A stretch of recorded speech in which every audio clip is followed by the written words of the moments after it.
Во время простуды и гриппа в наших дыхательных путях образуется слизь, которая мешает свободно дышать. Все это приводит к насморку. Однако причиной могут быть не только сезонные заболевания. Неэффективное лечение может только ухудшить состояние. Поэтому мы предлагаем вам природные средства для того, чтобы избавиться от любых заболеваний дыхательных путей. Корень солодки. Корень солодки часто используется для смягчения и успокоения раздраженных слизистых оболочек. Сапонины, входящие в состав растения, разжижают мокроту. В общем, растение обладает антибактериальными и противовирусными свойствами. Мать и мачеха. Человечество издавна использует эту траву, чтобы укрепить дыхательные пути. Прекрасно удаляет слизь из легких и бронхов. А еще облегчает симптомы кашля, бронхита, астмы. Ее можно найти в виде настойки, чая или высушенной формы. Тимьян. Замечательное средство от вирусных инфекций, которое также эффективно борется с патогенными микроорганизмами в легких. Кроме этого, тимьян является патагонным средством, повышает иммунитет и служит для профилактики простатита. Орегано.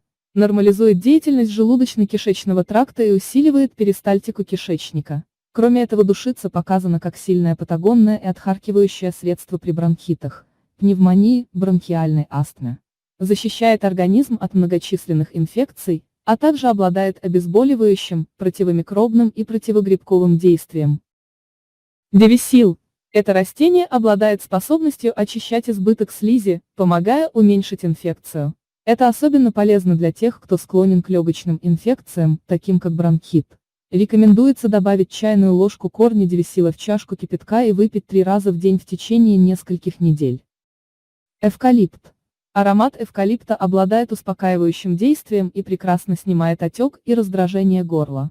Эвкалипт применяют для изготовления многих лекарственных средств, поскольку растение борется со скоплением слизи, действует как отхаркивающее средство, снимает кашель и успокаивает раздраженные проходы синуса.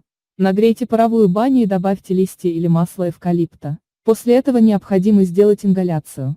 Результат вы почувствуете уже после 10 минут процедуры. Листья подорожника.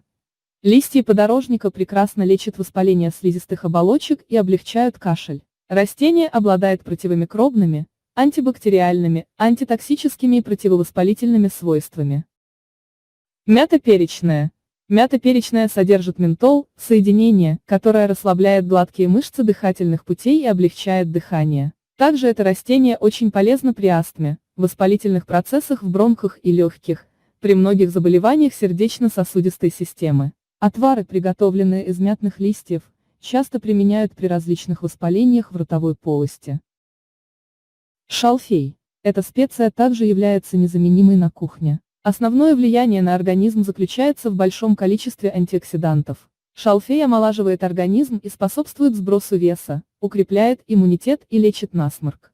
Вы можете пить чай из шалфея и вдыхать аромат эфирного масла шалфея. Медуница.